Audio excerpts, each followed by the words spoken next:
Sometimes, folks, for good things to happen, you have to be willing to let go of something, and that is going to be very true for Jurassic World Evolution 3. To give Frontier the time to create juvenile dinosaurs and sexual dimorphism between nearly every species in the game, the roster has to be slashed.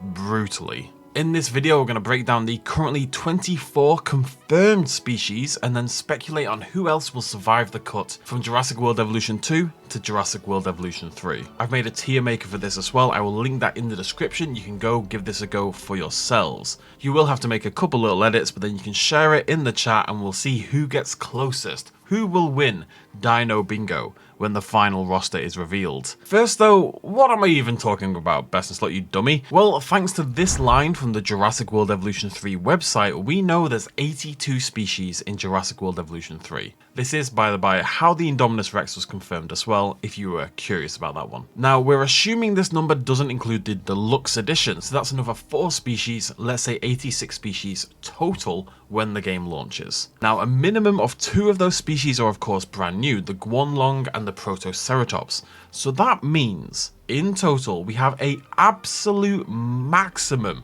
of 84 returning species in Jurassic World Evolution 3. And in reality, that number is probably a little bit lower because I would be surprised if there isn't maybe 3 or 4 more new species also in Evolution 3's base game. But we don't know that for sure. Let's go with 84 for now. Now, Jurassic World Evolution 2 had 122 prehistoric species when it ended support.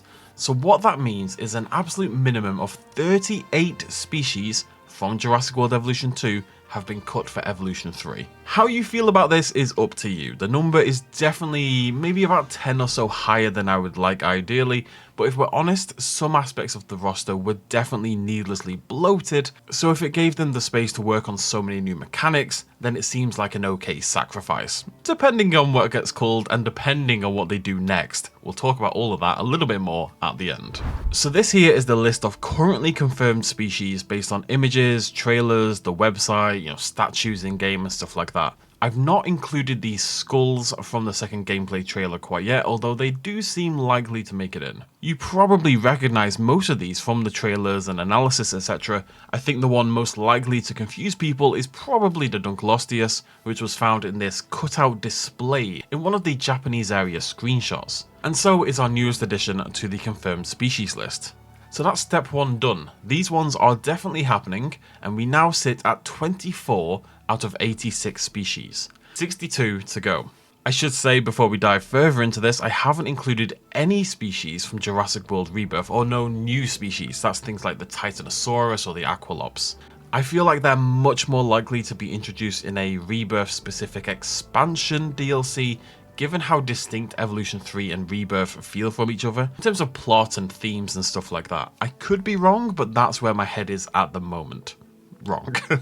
So let's go back to our list, and step 1 is to add back in all of the film canon species. The trailer we've seen already really focused on the film dinosaurs, and it seems very likely these are going to form the basis of the roster. It makes sense, there would be hell if they were cut, and most of them are already pretty bloody close to their film model anyway. I suggest a couple of them, like the Velociraptor and the Dilophosaurus, could do with a little bit of a remodel, but I digress. I think it's nearly safe to say that all of these animals will be in the final game. Why nearly? Well, we'll get into that in just a minute. But for now, this puts the roster already at 46 out of 86. I haven't made a choice yet, and we're already over halfway. This though is where things get a little bit trickier. For the next step, I've re-added the Camp Cretaceous species, because they are, at the very least, soft canon, and it seems unlikely they'd be cut given how widely beloved the TV show is, and how much skin work has been done on these dinosaurs. There's 2 points of contention here though. The first is Tarbosaurus, which comes to us from the Camp Cretaceous Hidden Adventure show. It was a choose your own adventure style thing that Netflix did, kinda like the Bandersnatch for Black Mirror. The show has actually been taken offline since because the world is a licensing hellhole. It is essentially lost media, and so Tarbosaurus isn't necessarily canonized anymore. It essentially doesn't exist in the franchise. I still included it because I think it's probably still part of it, but I'd be very curious to hear like an official universal stance on this someday. The second is you'll notice the lack of things like Suchomimus and Majungasaurus, which were both in Chaos Theory, the follow-up to Camp Cretaceous. Now I've excluded these because they don't have a Chaos Theory specific skin, hell nothing in the game does, and I think it's more likely they're introduced in a Chaos Theory pack or a wider canon pack sometime down the line, rather than being included just because they're in the show. That's 8 more species, bringing us up to 54 out of 86. The next step is pretty simple: reintroduce some of the dinosaurs from the wider film canon. Pachyrhinosaurus is in here because of its mention on the DPG list, and whilst frankly I would be absolutely fine if Segisaurus and Proceratosaurus were both cut, it seems unlikely to me. Particularly Segisaurus, which is impossibly boring, but we waited a very long time for it to be added to the game. And it was part of the very final DLC for Jurassic World Evolution 2, which to me makes it even less likely to be cut. That's 5 more species, taking us to 59 out of 86. Our final quote-unquote likely phase is this, the hybrids. Now this is where things get a little bit iffy.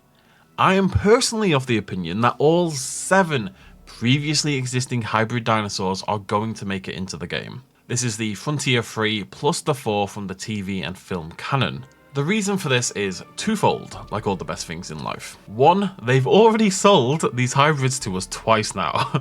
I think cutting them again would cause a little bit of an uproar and would seem like a really big waste given that really nice Ankylodocus redesign and how loved Spinoraptor is.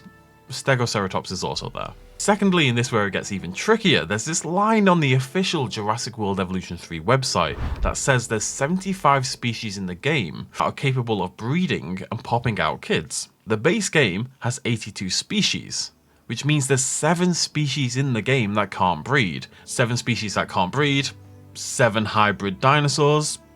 Coincidence? It seems unlikely, but it could be, because the alternate view on this is that some of the hybrids will be cut, and the other quote-unquote non-breeding slots, which was my nickname in college, will instead be taken up by your teeny tiny dinosaurs. I'm pretty 50-50 on this one. On one hand, I'd be surprised if the hybrids were cut yet again, but on the other hand, the Compsognathus is already so small, so impossible to see in your park. How is it going to work if there are even tinier Compsognathuses?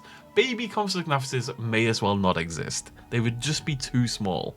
We do have smaller fences this time around. Maybe they could be kept in custom enclosures, a la the one from Planet Zoo, or perhaps the compies can breed, but they simply don't make juveniles. They just lay egg clutches that hatch into adults, or the juveniles are the same size as the adults or something. It's pretty tough to say, and I wouldn't blame anyone who leans either way. I think this is the major point of contention in these roster predictions, is what you think these 7 non-breeding slots are.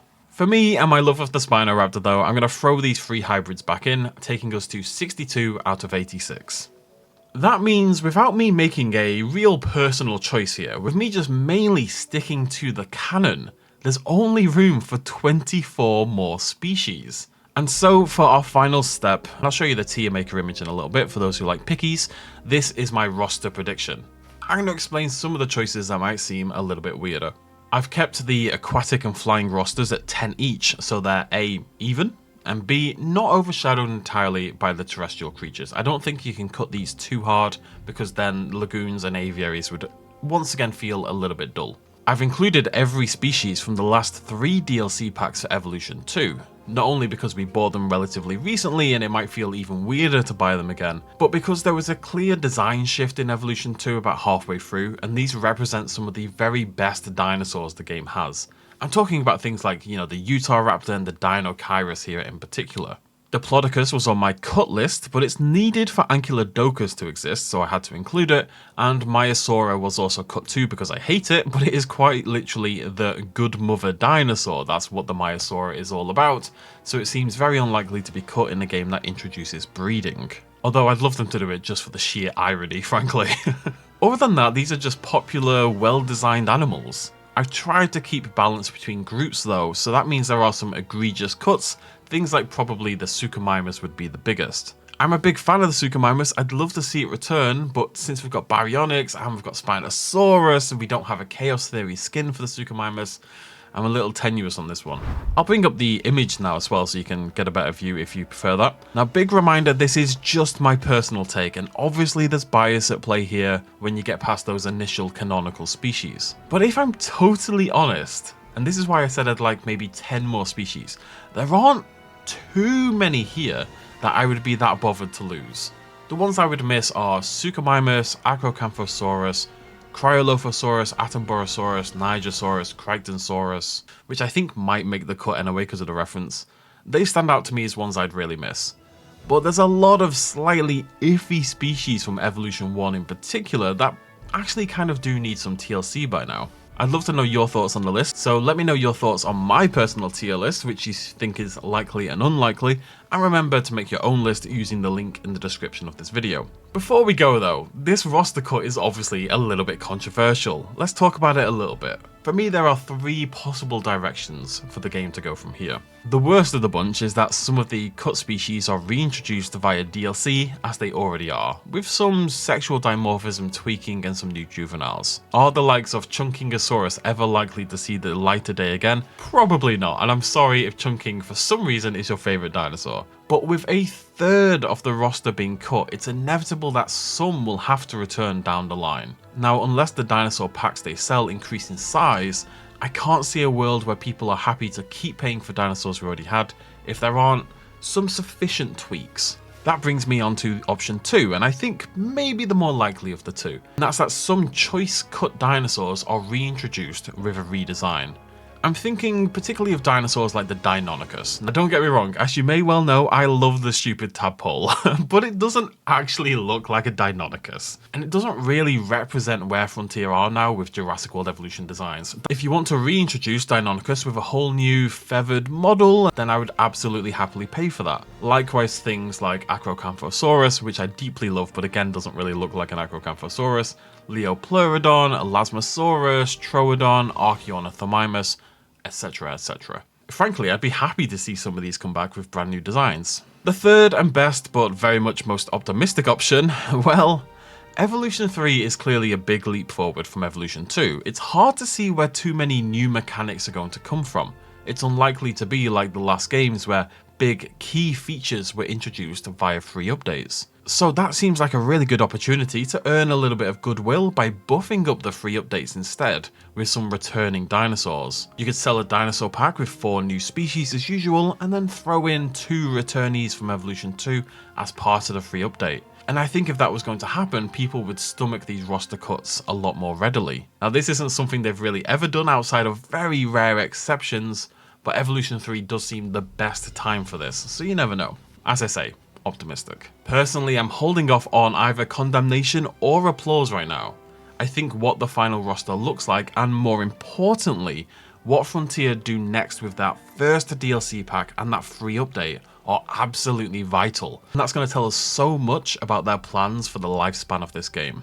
There's no point burning everything down without the full suite of information, but we'll be keeping a very close eye on this over the next few months, and when the final roster is confirmed, we'll come back and we'll see just how many we got right. So make your predictions down below, see if you can beat me in this final prediction tier list. I promise I don't have any extra information. The confirmed dinosaurs are all we currently know about. Give me your thoughts down below. Thank you very much for joining me. I'll see you lovely folks really soon. Cheers, much love as always. Bye bye.